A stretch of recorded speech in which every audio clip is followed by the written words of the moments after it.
Hello and welcome back to part 4 of my Halloween Horror Nights 29 review. I still cannot believe this year has already come and gone. This is the final part of this review. If you missed parts 1, 2, and 3, I have already talked about Marathon of Mayhem, the scare zones, my overall feelings about the event, and all of my houses that I have ranked up until numbers 4 through 1, which will be covered in this here video. I want to go ahead and apologize. My voice is not 100% back. I have been extremely under the weather around the timing of filming this video, and this is as good as I guess it's gonna get for a while, and I didn't want to delay this anymore, so just bear with me. I am trying to squeak out these thoughts as best I can. So like I said, we are going to be starting off with the house I rank 4th. Now, every single house this year, I reiterate, was fantastic. I could have justified any of these houses being within the top of a lineup of 10. There was not one that I felt was a really big weak link. Now, when we get into the higher ranked ones, of course, these are the ones that I had a little bit more strong feelings about, so apologies if I'm an emotional rambling mess, but what else is new? That's just me 90% of the time. So the house ranked 4th place on my list this year was Ghostbusters. Now, it goes without saying, I am a big fan of the movie Ghostbusters. I think most people with eyes and a brain are a fan of the movie Ghostbusters. It's a classic. This was something that had been tossed around for a while. Will they do this house? Won't they do this house? How could they pull it off? Is it too funny? Is it not scary enough for Horror Nights? These are all things that I've been hearing about, all valid points since I started attending the event. And I kind of was in the middle for this one for a while. I thought, you know, if anybody can pull it off, it's Horror Nights. I didn't necessarily think it would be scary. In fact, in my pre-anticipations ranking list, although I did rank this one very high for anticipation, I did say this was going to be more of the comic relief house and less scary.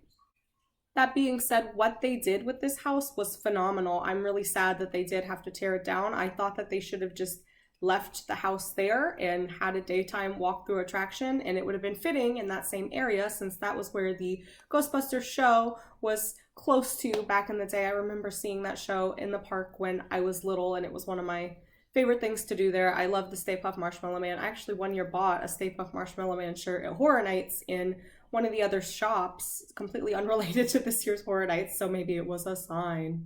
So I thought it was a really good full circle moment to bring this back to Universal in some way, and what better way than to bring it back at Horror Nights. And I think this was a huge draw for people. I think people know Ghostbusters. It's so iconic that the logo alone, people know what it is without even having to put the title on there. In fact, one of my favorite parts about this entire event this year as a whole, and one of the most pure moments of community and human interaction I've experienced. And this was the case, everybody was always excited. When you would be in line about to go into this house, you could feel the energy of just everyone so pumped and so excited to be there and go into Ghostbusters. But the last weekend that I went, closing weekend, the last time I went through this house, this was so pure. Everybody in line, because they would play the music from the movie as soon, right before you walk in, and as soon as the Ghostbusters theme started, just everybody singing along, and it was just so wholesome and exciting, and everybody was happy, and it was everything was beautiful in the world, and nothing was terrible, and nothing hurt, and I loved it, and I couldn't help but smile. I got a little emotional. It's how fantastic, Ghostbusters bringing people together at Horror Nights. And I've always been a sap. Everyone is my friend at Horror Nights, because usually people are there is this sense of community. 99% of the time you do get the occasional drunk ass, which I've had my fair share of interactions with those, but for the most part people are so excited to be there, and it's just it's fun. Horror Nights brings people together, and even more so I felt like Ghostbusters did that this year. Now, as for the actual content of this house, I for one loved it. I didn't really find that this was the scariest one. I wasn't expecting that, although the clown did scare me. All of the monsters in the scene after the containing unit, you go past it and it explodes and you go into that dark hallway, that was always scary. That was actually probably one of the times at the event that after going in it the first time, I was scared to go back in there because I knew there were creatures in there and I knew they were going to come out. Just the anticipation alone of the clown coming out scared me, because I don't think anybody isn't scared by clowns. I don't know, maybe I'm wrong, but clowns scare me, duh. And of course, when you have a recognizable property, it's always nice when you feel like you are literally walking through the movie. And this is what this felt like, going into the library, going into the fire station that was their office. And props for using like an actual live actress that was actually like speaking. I love that. You don't really see that as much. I mean, I can think of like a few times off the top of my head that's been in the house, like the doorman from Dusk Till Dawn. But I love it when it's not just like canned dialogue. That was a really excellent touch here. I think that's what put this one like above other houses in that respect. Was very impressed with how they handled the scale of the scene at the end with Gozer. That just seems so like magnificent and big, and they had the stairs and the doors and all of that, and are you a god? That was so crazy. I loved how they pulled that off, and how they pulled off the Stay Puft Marshmallow Man. That was one of my big questions going in. Like, that's, how are you gonna do that? And just to see his head reminded me of back in the day, the Ghostbusters show that they would do. You didn't see much, but other than like his head would appear, and it felt maybe like that was intentional, kind of like call back to that show. But the way they handled it was really incredibly well done. I digress though. Everybody had a good time going through this one. You could tell people were laughing, people were pointing out scenes that they loved. I loved going into the scene. Oh my god, the scene with Dana out on the ledge in that backdrop of New York City, but people being like, yeah, it's the Keymaster. That was so fun. And I think like a lot of my enjoyment of this one came out of like seeing how much other people were loving it. You know, that warms my heart when I'm not just loving a house, but everybody around me is. That is just like the true joy of Horror Nights for me. And on a side note, I'm pretty sure this was my mom's favorite house this year. Every time I asked her which one she was excited to go in, it was always Ghostbusters. Coming in at number 3, Yeti, Terror of the Yukon. Now, those of you that were lucky enough to go to Halloween Horror Nights 28 and experience Slaughter Cinema might remember a little somebody called Swamp Yeti. And this house was basically if they took Swamp Yeti and threw him into the Yukon and made a wonderful, terrifying, scary, cold house. So of course this is the original for me that ranked number 1 out of a strong lineup of originals and a strong lineup overall. But this one was one that steadily went up my list, and I never disliked this house, but this was one that over time increased for me. And a big part of that has to do with my experiences that I had the second time I went to Horror Nights this year, or this past year, and closing weekend of this last year. My god. So the first time I went through it, opening weekend, I definitely enjoyed it. I loved the sets. I think that the Door Yeti, we know Door Yeti. If you went through it, you know what I'm talking about, where the guy would go shh, he'd back up, and then unexpectedly this door would swing open and the Yeti would be there. That is one of my favorite scares I've ever seen at the event. That was completely, caught me so far off guard. It scared the crap out of me. I loved that. I always love a house where it feels cold though too. And you would shift between being outside and being inside the cabin, and just that's seamless. I love houses where it is like you were traveling in and out of different environments. And I think they've done that so well. Like Dead Waters, that was another one where you would go in like the voodoo shack and then you'd be outside in the swamp. I really like when you feel like you're traveling through an environment. And this was a house that I feel like is a prime example of that. I have to give it to this one too. This was probably the house that genuinely terrified me the most this year. Closing weekend, I went with my mom, and the first night when we went through it, I said, I don't want to be in front. Can you go in front in this one? I don't know what it was. Something came over me and I had a mild panic and just suddenly did not want to be in front. And I think, again, it was because I'd been through this house. I knew how potentially scary it could be. And also, I knew that on closing weekend, I've always wanted to go closing weekend. So that was like a bucket list dream come true moment for me, getting to do that this year. But I've heard that the actors do not hold back closing weekend, and I can definitely attest to that being true after experiencing Yeti specifically. Now, while the second weekend I went, the Yetis were grabbing so close to us that one of my friends, like my friends that were behind me and the person in front of me were screaming, "Did they hit you? It looked like they touched you. Did they touch you guys?" I thought that was up close. Closing weekend, like, they were here, they were grabbing my leg, they were everywhere. They do not hold back on closing weekend. And those Yeti costumes were big and they were terrifying. When you just have this big claw like right in your face or on your leg, oh my god. And the quickness with which they would swing out, bravo. This cast to me like impressed me the most, I think, just in sheer terms of intensity. And also the one that would like swing down from above, that gets me. The ones that always, the scares that come from above always scare the crap out of me because I'm never expecting them. And then once I know they're there, I kind of want to get down and crawl every other time I go through it. But this house scared me. It really did scare me. And every time I'd go through it, I wanted to go through it, but I was really scared. So this one was the one that I had probably the biggest scares in this year. And I know this is lame, but I think the most I jumped and screamed this year was before you even got into like the real meat of the house, not even a full scene into Yeti. The guy at the beginning with the gun, and it would shoot and he'd go, "What the hell are those things? They're everywhere." That, just one time my back was directly to him. I knew there was an actor there. I had been through this house before, but it was so loud.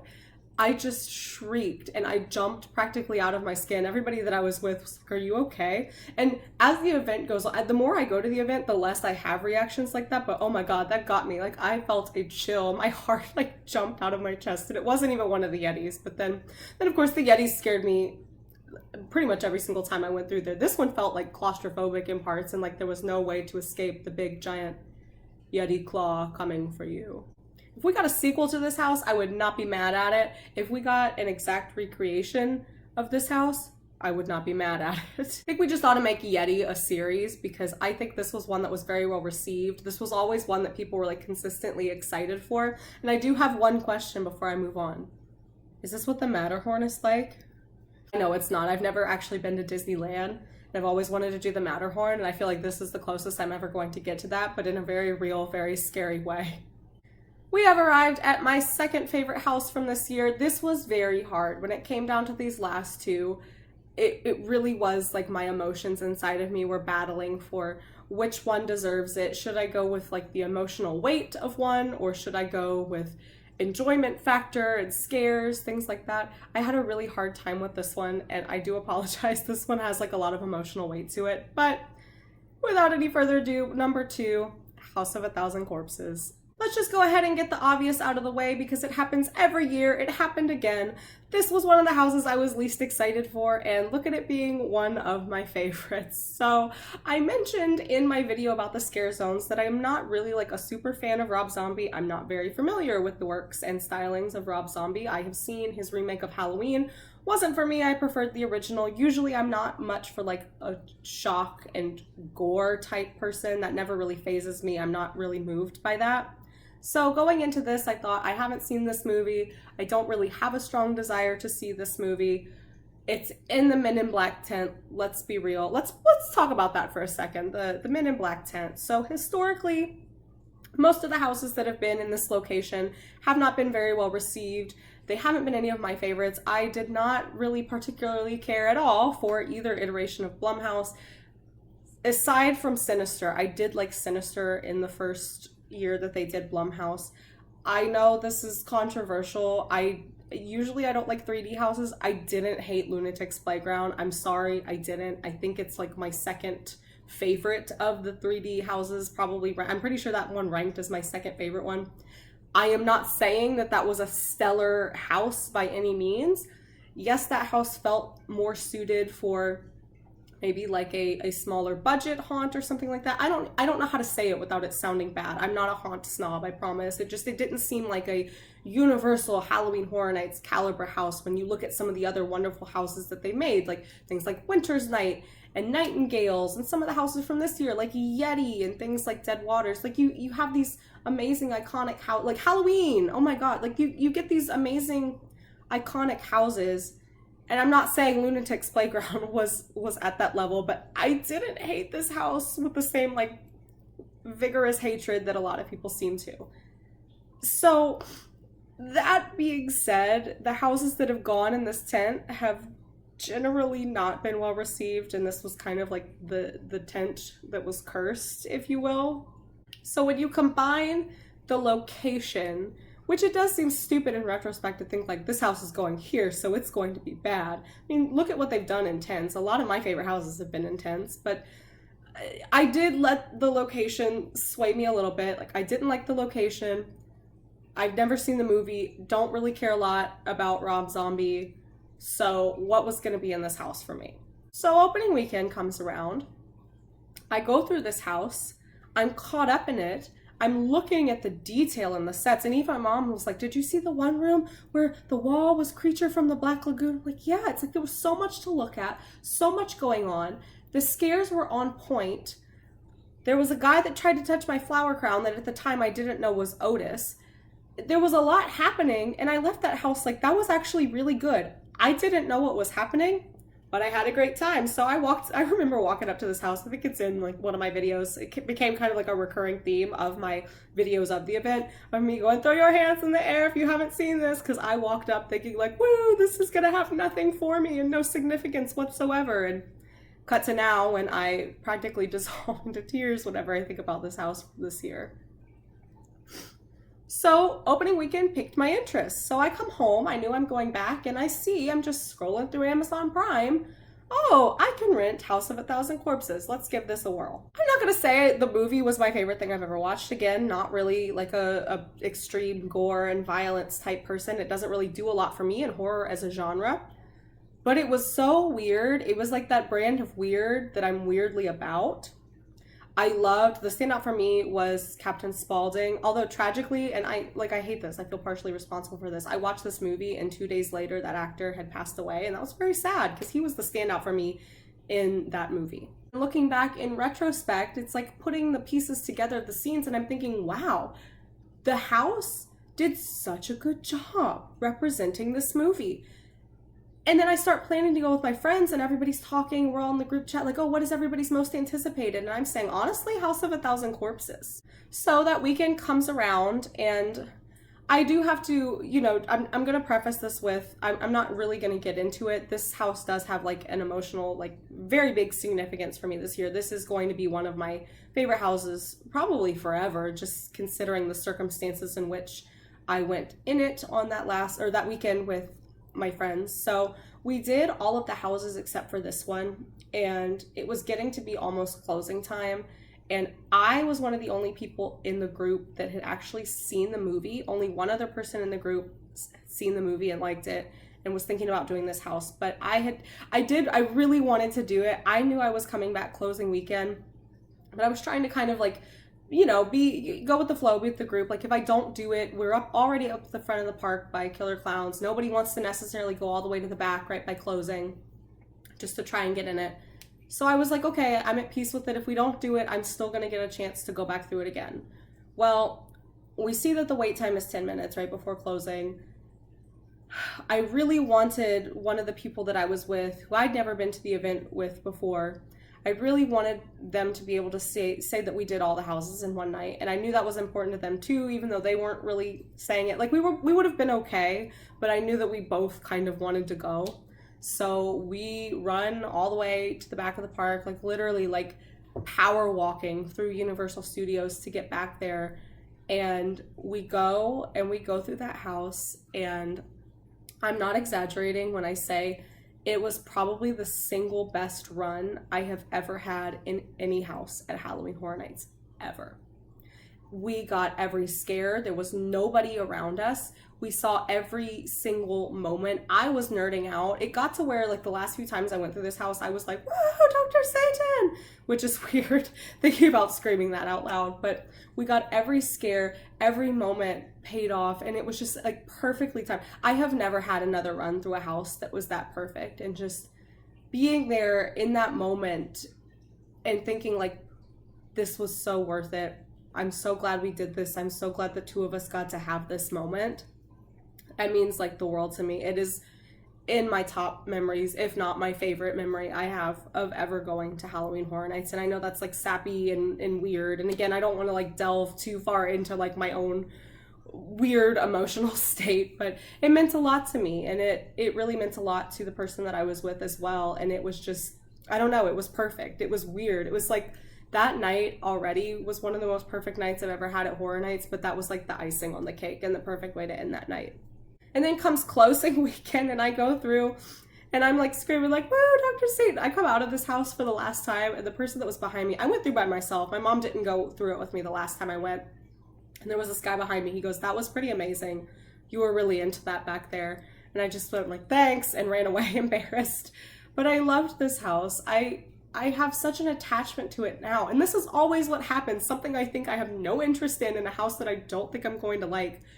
It totally does a 180 for me. And this one's really special, and I'm really glad that I went in with an open mind after that, after watching the movie. I'm really glad that I was able to change my opinions on it.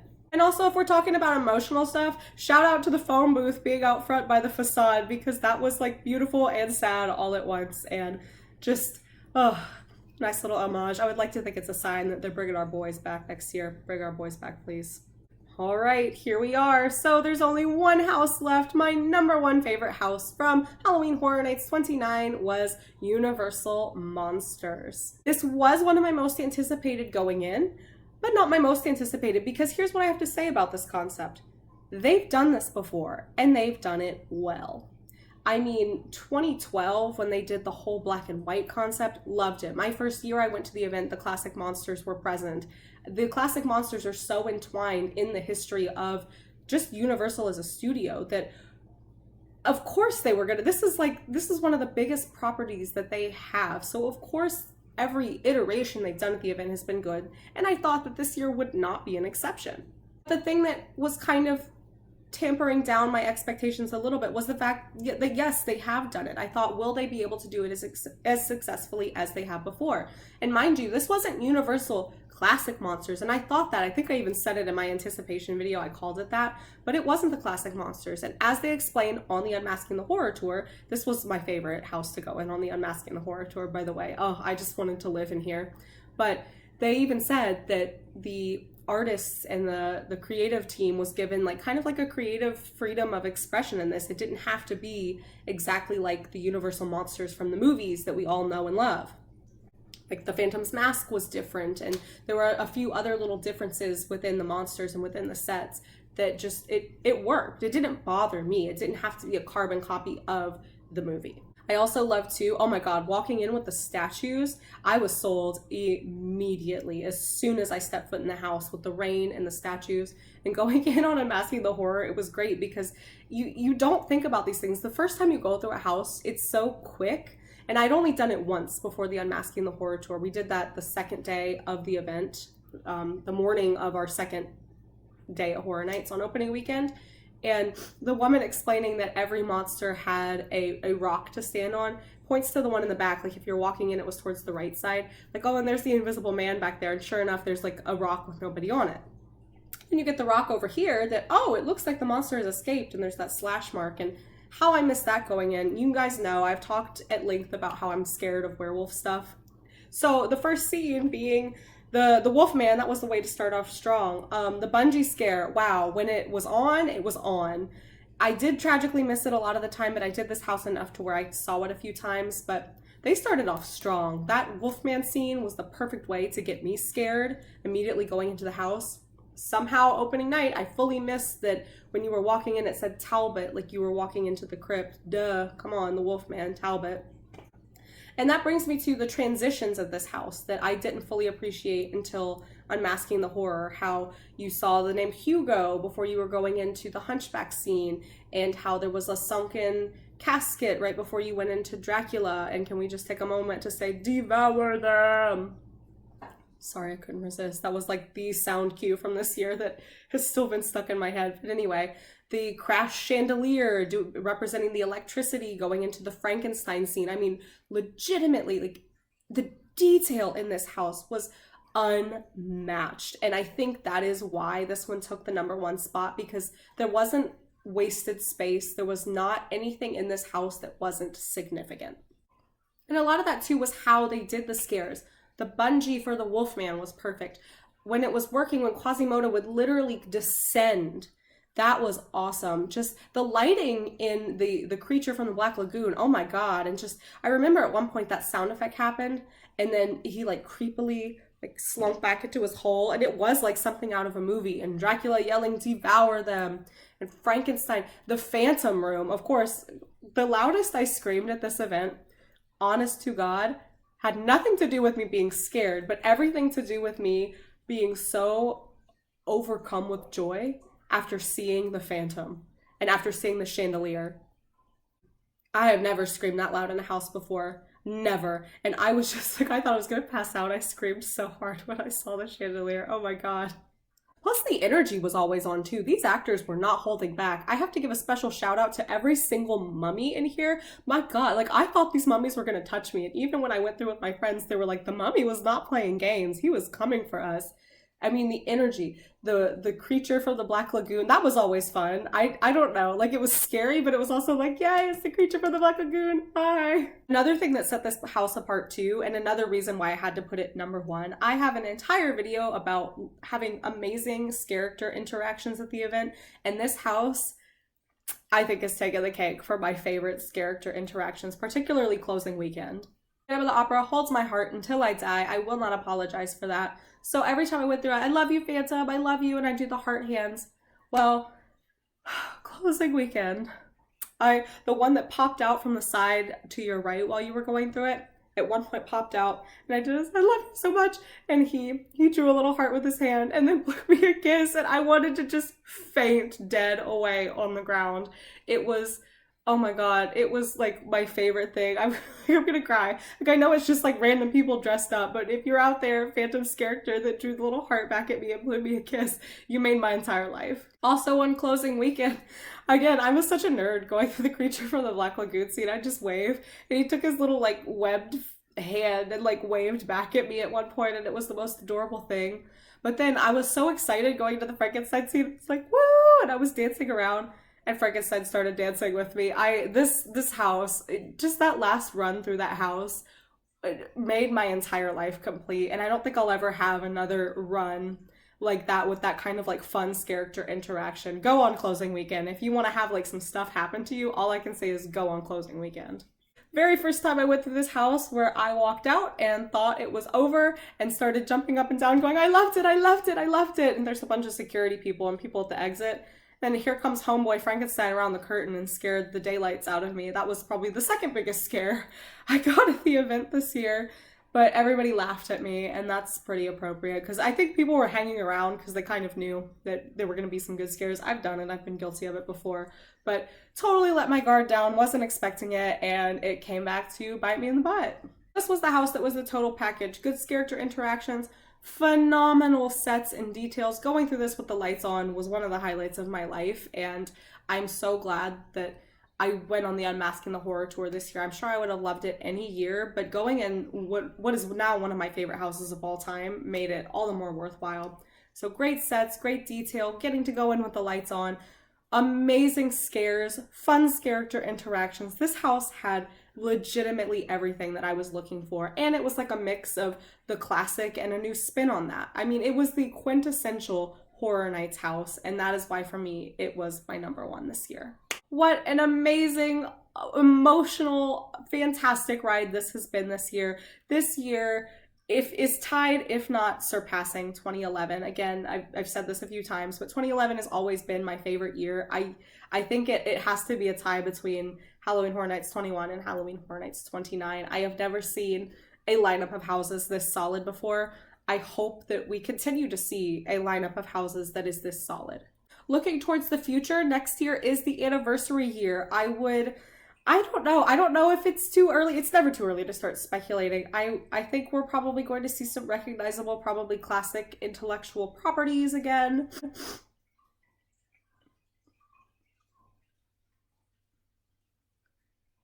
I hope and pray every day for a sequel to Catacombs, and it has been 10 years since the last time we saw Catacombs, so please bring back Catacombs. I'm not kidding this time, please. Please. I think we'll probably get another sequel or requel or prequel, whatever you want to call it, from a classic original concept. I would like to see, I really would like to see more love going into the originals. The last couple of years have been really good about having a good number of originals mixed with IPs. And when you have 10 houses, there is room to play with that.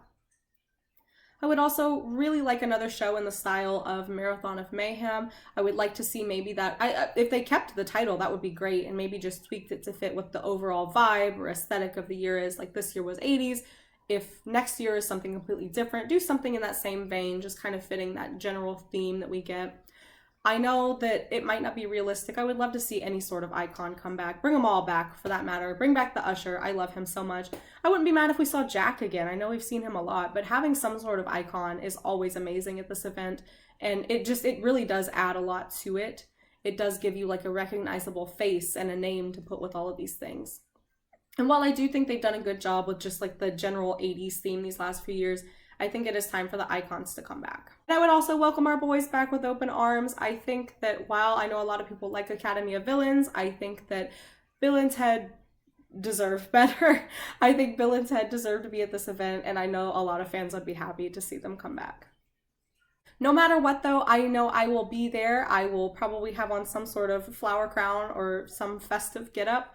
I couldn't be more excited to see what the next year brings. I cannot wait for the real speculation and hints to start and get deep into that. But until then, this is where I sign off. I hope you have enjoyed this rambling mess of a series of reviews, but hey, that's just kind of my brand at this point. So be sure to stay tuned. I will be in and around the Orlando or Florida area doing different activities. I'm actually planning on going to a Christmas themed local haunt around these parts that I live in sometime soon. So I'm not going anywhere. I will always be around to talk about Horror Nights, so I will see you guys there.